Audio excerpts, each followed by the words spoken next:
I'd like to bring Matt McGarry back on the stage here, as well as Matt Paulson and Gavin Bechtold, who is the head of partnerships at Ezoic. So please give them all a round of applause.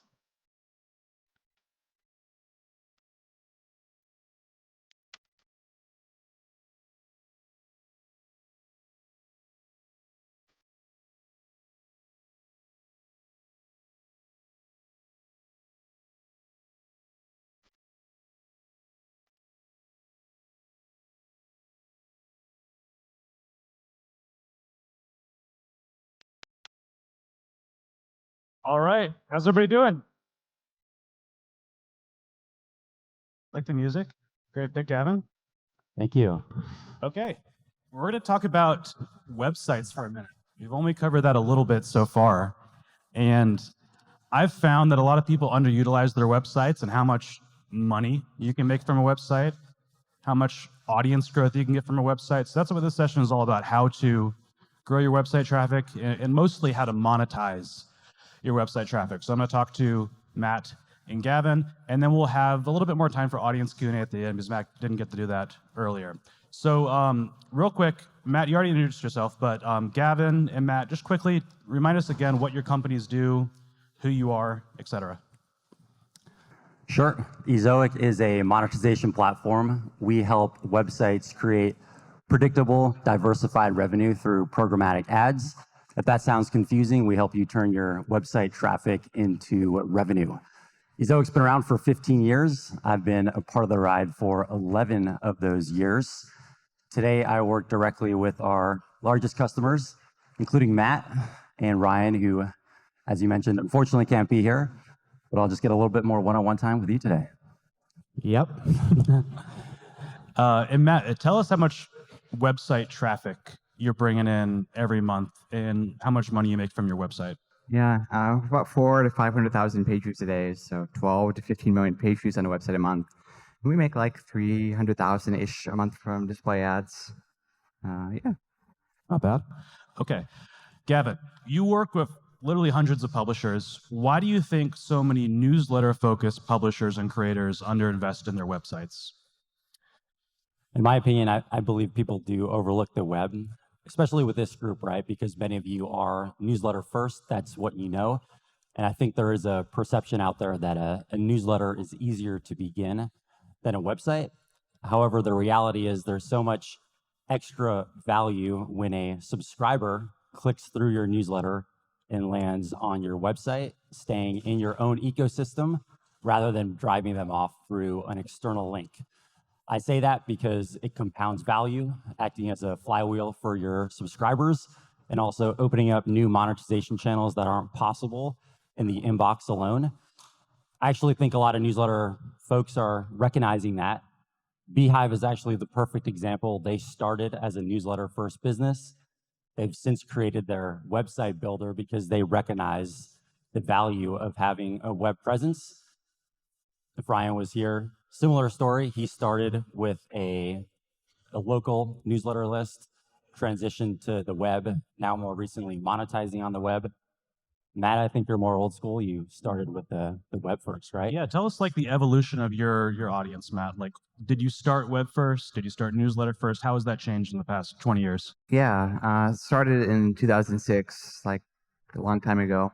And back then, like, this was maybe like after the first wave of e-zines, but kind of before the second wave of them. Really, that was kind of the big blogging wave where everybody had a blogger.com blog or like a WordPress blog. And like the game was to try to rank for keywords and then people would go to your website and click on ads or display ads from Ezoic or other people like that. Which was like, that was the game for a while. And then like, you kind of realized over time, like, it's kind of a treadmill of like only like, you know, you're only like as good as the amount of search traffic Google sent you today. And like, obviously that's not a great long-term game plan because, you know, Google's whims change all the time. So you want to capture, you know, I figured like, okay, I have to capture these people on an email list. It was probably like 2010, 2011 when I got my first opt-in for the MarketMe list. And then over time, it just kind of shifted more towards email, almost entirely towards email and SMS. And now it's shifting back to the web a little bit. We had in like 22 and 23 were like not great years for display for us, but since working with these guys, we're making more money again. And how do how does your email list, your newsletter, and the website work together? Are there synergies there? Yeah, obviously, like we're trying to generate email opt-ins on our website, but then when we have people on our email list, we can send them, like when we send them articles, they include like links back to our website. So we try to use the website to generate email signups. And then when we have people on our email list, we send them content with links back to the website to try to get them to go back to the website. And then obviously, hopefully they'll click on some ads. So you're kind of making that flywheel, like Gavin mentioned, where they go to the website, they see ads, they join the newsletter, the list, and they see ads that you monetize them in email. But then when they're directed back to the website for articles, you Yeah. monetize them again with more ads. Yeah, really, like when you do this at scale, you want you want to have 4 or 5 different channels, and you want them to all feed into each other. And then just the fact that you have all the channels, and like maybe you've got YouTube, email, SMS, and they all feed back into your website, like you're gonna make some pretty decent display ad money, because like somebody who is a subscriber that you've identified, and like I can tell is Zoic, like this isn't just a random person on the internet. This is, I don't know, whoever. And like this is like you can send like a hashed email to a Zoic to identify the person, and then they know a lot about that person based off their email, and you can like target those ads better and get higher CPMs that way. Gavin, can you explain how that works, what Matt just described? Because I think a lot of people think that sounds cool, but they don't totally understand like how that works, why they make more money that way. Can you break that down? First party data is really important, and I think it's often overlooked on the web. I think people are familiar with that, but in its simplest form, it's an email address, a phone number, a registered user. In newsletters, I think folks already use it to segment your audience, whether that be for content or promotions.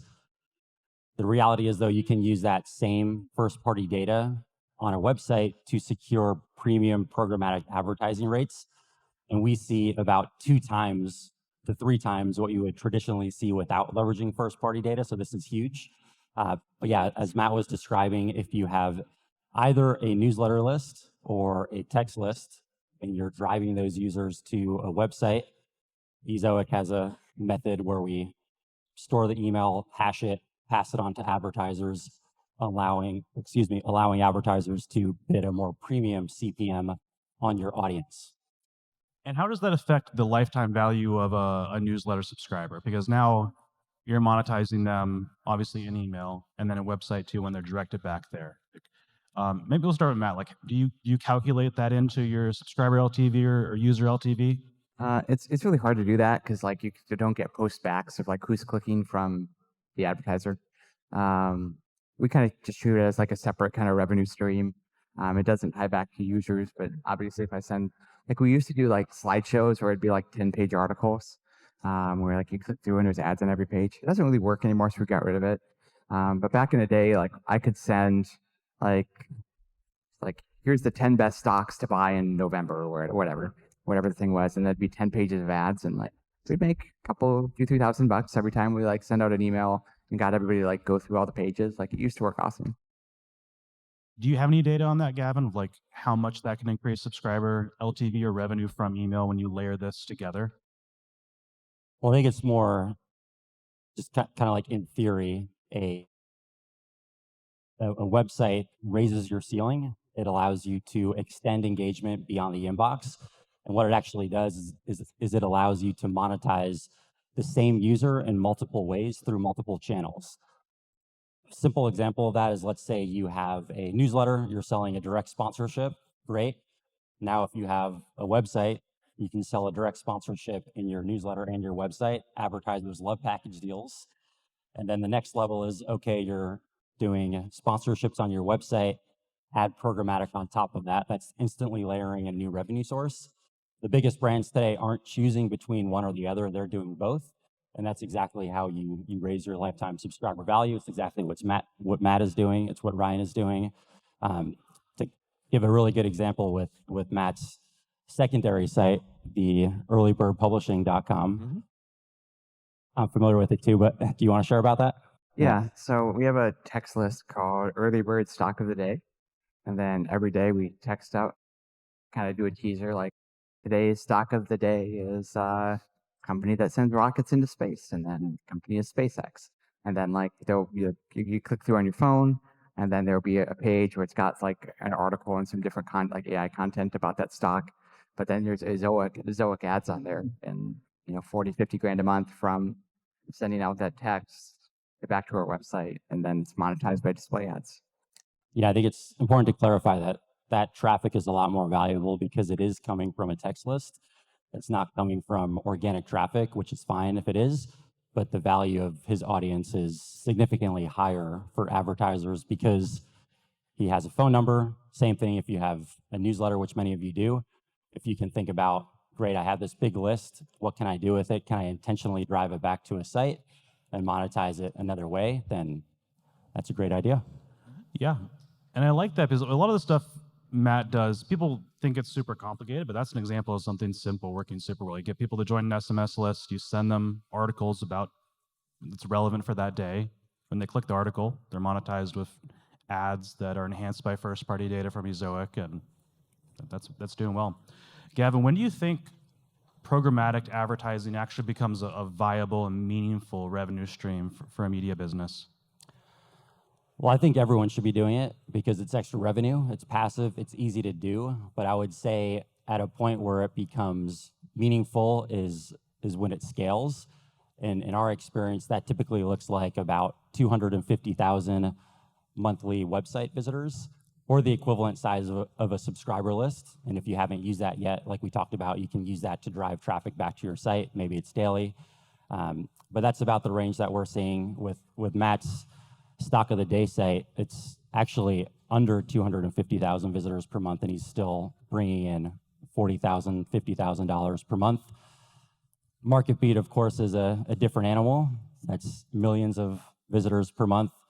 Probably about half of it is identified too from newsletter and SMS, and that site is doing 200 to 250,000 from programmatic alone.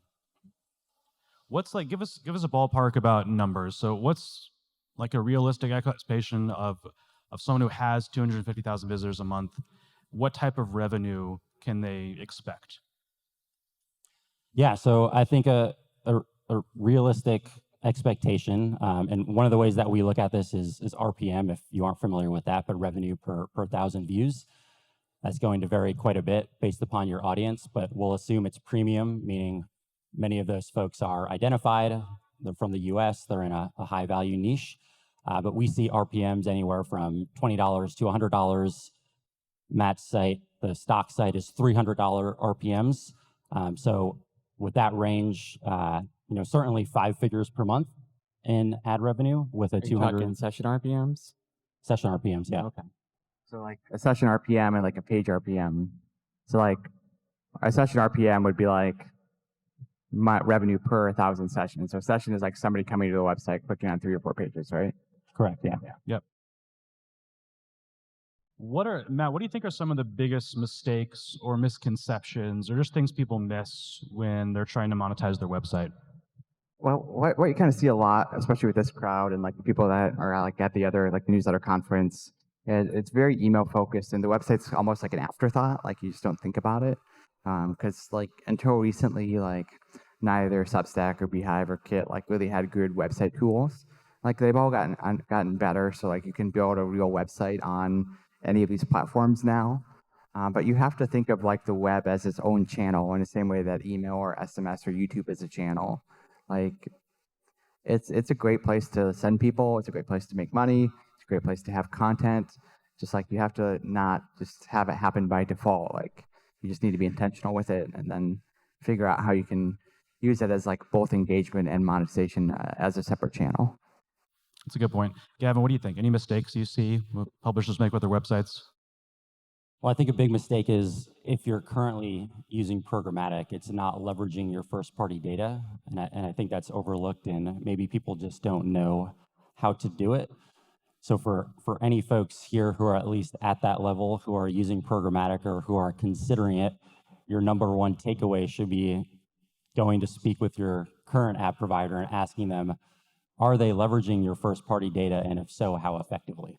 Because if they're not doing that, they're leaving a lot on the table without knowing it. And in this context, first-party data is just email or phone number, right? That's the main thing. You need one or the other to start. That's the main thing, yeah. If you don't have that, the other popular format is registered users. So if you have any logins on your site, or Google single sign-on is something popular that we see today. If someone here, like a lot of people, are under monetizing their website right now, what do you think are some of the first things they should do after this event to fix that? We don't have to talk just about ads, just in general. How do you monetize your website more? What are like the simple, actionable things they can do over the next couple of weeks to fix that? We'll go with Gavin, then Matt. Yeah, well, I think one thing, if while we're on the topic of ads, is there's a lot of folks here who have great content online, but they might put it behind a paywall or a subscription. But they also have a lot of great free content on the web, and it's kind of just existing there, and they're hoping that people might upgrade and pay for their premium offering. But what you don't realize is there's a large segment of your audience sitting there who's accessing your content for free, and you can keep that content free, but you can also monetize that by implementing an ad strategy. And I think that's something that folks can think about, again, that is oftentimes overlooked. What do you think, Matt? What should they do after this? Go sign up for an ad account somewhere with Ezoic or anywhere else. It's really not hard to do an initial implementation of an ad network. It can be as simple as a couple lines of code. Like it's not too hard to do. Like a tech guy can do it in a couple hours. So like, don't think of this as like some big grand initiative that's going to take a quarter to do. Like, it might take a quarter to optimize it, but just set it up. You can do it in a few hours. It's not hard. One thing I'll tell you guys though is like, if you get a website that's got a decent amount of traffic, you are going to get tons of emails from different display ad networks that all promise the moon and like, oh, we can get you way more money than you're getting now. And the reality is like, this is kind of a commodity business these days. These guys do some cool, unique stuff with like the identity stuff. But most of the firms that like are like doing display ads that aren't Google or just like running Google ads and taking a cut. So like, let's be very careful with who you work with in like the display ad space. Like, Ezoic is good if you've like got a small website, and like, Google is fine. Like, use them too. But like, you hear from like some random like person that promises like, I'm gonna get you premium CPMs. They're not. So just like don't fall for that. So I kept my promise, right? Which was? More money? Yeah, you did make us more money. Yeah, Matt, outside of, just like putting this stuff into place, what are some things you do like tactically to increase session time, the number of sessions, like any hacks that have worked to just optimize the website to get more time on site, more page views, etc.? Like if the goal is to like maximize advertising revenue, that's typically like you don't focus on that stuff. It's more you focus on like ad placement and like which ads are showing. Like that's really the thing to optimize. Like you should you want to send people back to your website from your email list, but there's not a whole lot of magic to that. Like the magic is like when you turn on the interstitial ads and then you like double your ad revenue. There's like an ad unit that shows up in between pages, like makes a ton of money, like at least for us. So like just having the right placements and working with your team to like put the ads in the right places, like that's like the big unlock. Yeah, well, tell us about that a little bit more, because a lot of people don't know what placements are making the most money. So like what did you call that placement? Like Interstitial. Interstitial. Maybe it's got a different name. I don't know, Gavin. Yeah. Gavin, you know how that works? Can you break that down for us? Yeah, it's interstitial, or vignette is the alternative term for it. But effectively, it works as Matt described. Someone's browsing through your site, especially if you have a high engagement site where people view multiple pages. An ad can show up in between page views, and it often gets a good click-through and a high RPM. But I think one thing that people also maybe don't understand is you can control these ads with your ad provider. You can show exactly what kind of ad placements and formats that you want or don't want to. So it's not all or nothing. There's really a lot of customization there to really match your goals with your audience. Yeah, there's a new format called rewarded content. Ezoic has it, Google has it. But like, let's say you have like premium content behind a paywall. You can have people like watch a 30-second ad and then unlock it for them. That's a kind of great format to make money as well. Yeah, that's cool. Kind of like gamify, getting access to more articles by watching an ad, kind of like you see with gaming, but in a content context. Matt, how do you think about, just in general, like a durable audience monetization model? Because you make a lot of different money, you make money in a lot of different ways. Like what do you think is going to work long term? Because programmatic is a big part of your business, but like how does it all work together? Yeah, like if you're gonna do a media business, you really need like 10 different ways to make money from your audience. So it could be like programmatic is one way. Like affiliate relationships might be 5 ways because you have 5 affiliates. You might have your own products. You might have like ads from Beehive. But like the whole business is to like gather the attention of an audience and then point that audience in different directions to monetize them. So like one of the directions is point back to your website, get them to click on ads. Some of it might be to click on ads directly in your newsletter. Some of it might be to come to your like live events. Some of it might be to, I don't know. You just need like a lot of different ways to make money. So that way you can afford to go gather the attention and like do paid ads to grow your lists and then make money that way. Yeah. And how did you start monetizing originally with MarketBeat? Maybe you talked about this earlier, but I might have missed it. So, I mean, originally it was like Google AdSense. And then like I had gotten like kicked out of Google News so many times. It was like, this is stupid. Like I need a better strategy than this. So I got kicked out because we were doing automated content and they didn't like that. So then we just kept making new sites and they kept getting kicked out. And I thought, I got to figure out a better strategy here. So then I was like, okay, I'm just going to get everybody to sign up for an email list. And then like, if I even get kicked out again, I'll still have like the ability to contact these people. And like initially, like this was 2012. So like, who knows how to monetize an email list in 2012? Nobody. So we made like a premium newsletter, made money that way. And then it wasn't until like 2015 when I met the good people over at Investing Media Solutions, and they said, you can actually like run advertisements in your email for financial publishers and make good money doing that. So then that's really kind of blew up our business over time, and it's kind of still our core bread and butter. And over time, we've expanded to different things. Like we get paid to have our content in Yahoo Finance, and we get make money on our YouTube channel, and like just lots of different ways. Yeah, you said it took like 7 years to figure out your business model. And I think, was that when you got in touch with Investing Media Solutions? Like that was kind of one of the first moments when you really figured out the business model? Yeah, it was like 2015. I bought the MarketBeat name and like started using that. Really figured out the email thing, monetizing it from email, and then like from there we just got better at it over time. Yeah. I want to get to Q&A in a minute, so everybody here can ask questions for Gavin and Matt. 1 or 2 more questions before we wrap up.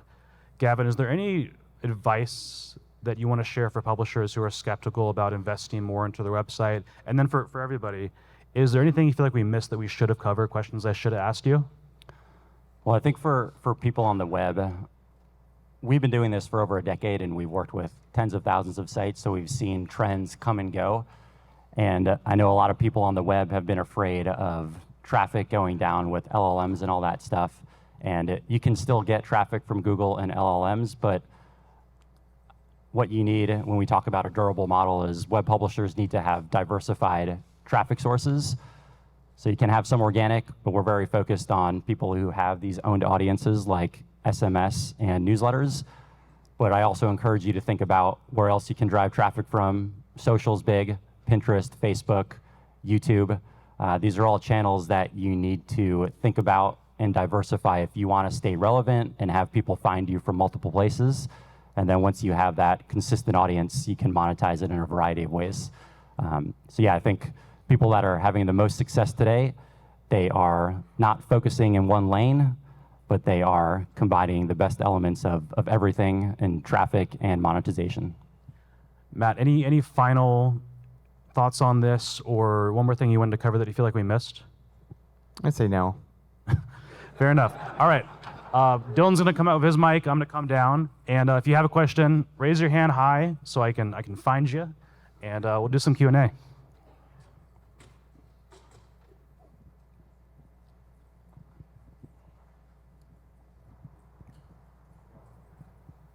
up first, am I? Hey, Matt, that was great. We manufacture leather goods, high quality leather goods, and we're around 300,000 in sales and top line per month. And my mindset lately is just keep the gas going until we get to 1 million per month, to not diversify too much. But my tendency is to always want to be diversifying and trying different things and not having all my eggs in one basket. Listening to what you're saying right now, diversification, being durable, have different income streams. When do you think is a good time to switch and start diversifying into different income streams? Yeah, I'm kind of a big fan of the Hormozi idea of more, better, new. Like, if you can do more of what you're doing now, like that's kind of the first growth lever. Like, if if you're spending 10 grand a month on Facebook and it's going well, like try 20 and just do more. Like, and then when it stops working, then you figure out how do you do what you do better, and then like finally, like the last thing is like, okay, let's do something new. Like once you really cap stuff out. So I'm really a fan of just trying to like knowing what works now, just doing more of it until it stops working, and then like that's the time you move on to the next thing. All right, we're gonna go right here to Nathan. What's up, man? Appreciate the shout earlier.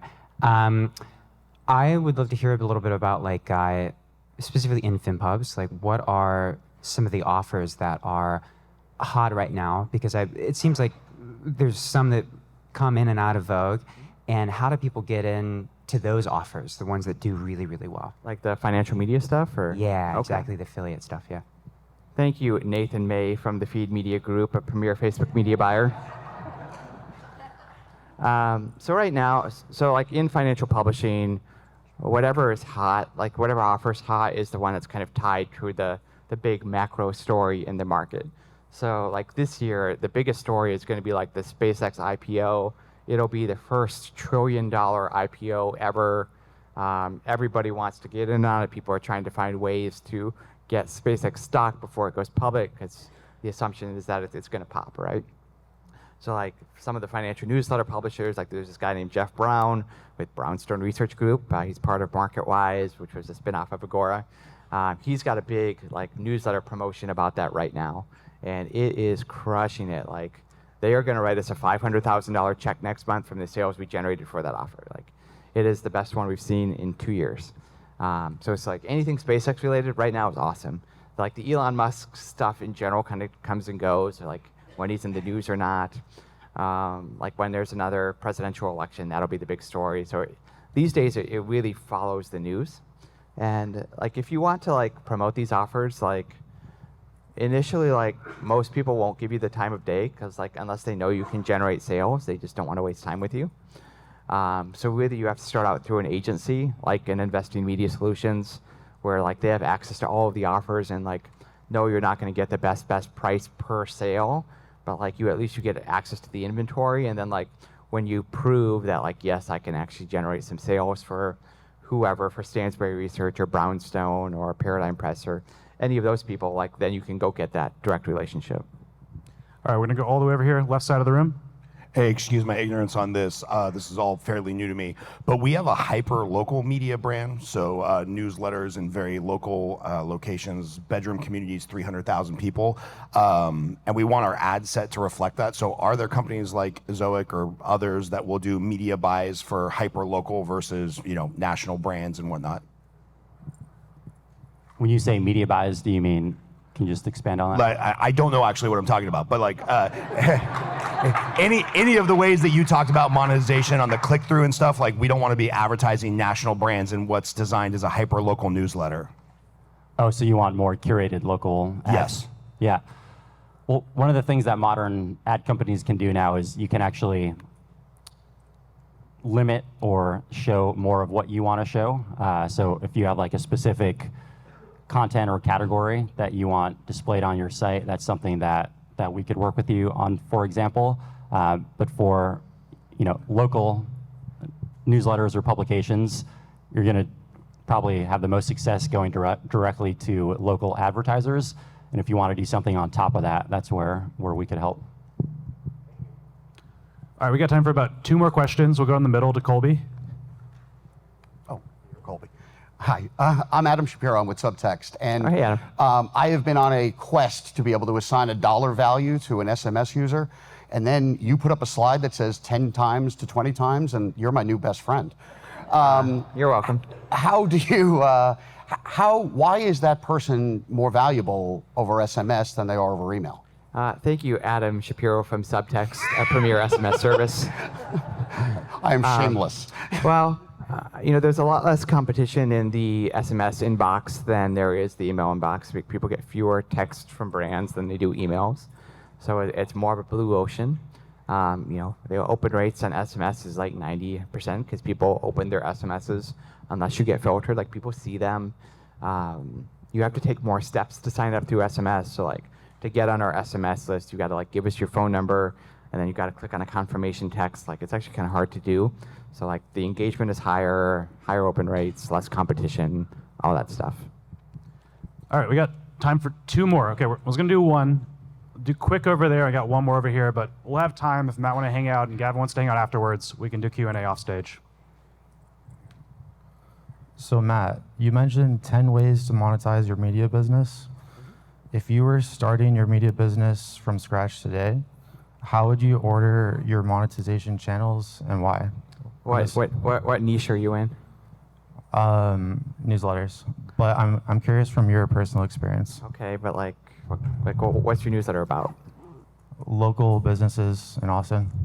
Okay. Oh yeah. If I'm you, I would probably go focus on sponsorships, like go find your buddy that's got whatever Austin restaurant that you want to drive business to. Like if you're local, like go find the local advertiser that you can drive value to today. Because like if you have the local audience, then go drive business to a local business, and like that's where I would start. All right, last question before we wrap up. I'm with Britannica, and we have a substantial amount of traffic that goes to our websites every day, and we care immensely about user trust and integrity. And I'm just curious, like you mentioned several different ways to monetize. There's a wide spectrum of more aggressive to least aggressive, like sending 5 emails a day, interstitial ads, etc. How do you, in your company, strike that balance to where you say, okay, this is the right medium. We're not crossing a line with our users to where they want to unsubscribe, but they still feel like they're getting a quality experience. Who are you asking there? You start. Well, one of the things that we look at in our company is something called ad density. So what Ezoic does is it measures the ads on the page with the amount of content, and it balances all that in with the user experience. So one of the things that we often find is when, let's say, another website comes to us that was using a previous ad provider that perhaps was a bit aggressive, and we've seen those experiences before, but over time, our system will balance out the ads and allow you to earn more with fewer ads over time. So that's one of the metrics that we look at, but ultimately, you set the goals on how aggressive you want to be. Are you revenue focused? Are you user experience focused? And then you can kind of choose how you want to customize that. And Matt has set that up to his own specs. Yeah, I think there's like this expectations game of like, what do your users expect like the experience to be? And like, as long as you're matching kind of that experience, like in finance, like the ads are aggressive, the emails are aggressive, but like that's the industry. So like everybody's like that to some extent. So like in finance, people expect there to be lots of ads because it's like news content with ads around it. And like you monetize through ads. Like people expect lots of emails because the stock market changes all the time. So it's really like, who is my audience? What do they care? What do they actually care about versus like what they say they care about? And like, what are they expecting the experience to be? And like, as long as you're not like, it's like one thing that like violates like people's experience expectations is like, there's this tool called retention.com where like we'll get somebody's email address, even though they didn't type it into your website, then you can email them and say, hey, Sai came to MarketBeat, you should stick around. Like that is a violation of the expectations because if the person didn't give me their email address, they obviously don't want me to email them. So like understanding like what those expectations are of like privacy and experience, and that's kind of matching your experience to what your users expect, and like things go pretty well then. All right, Gavin, Matt, this was great. Thank you.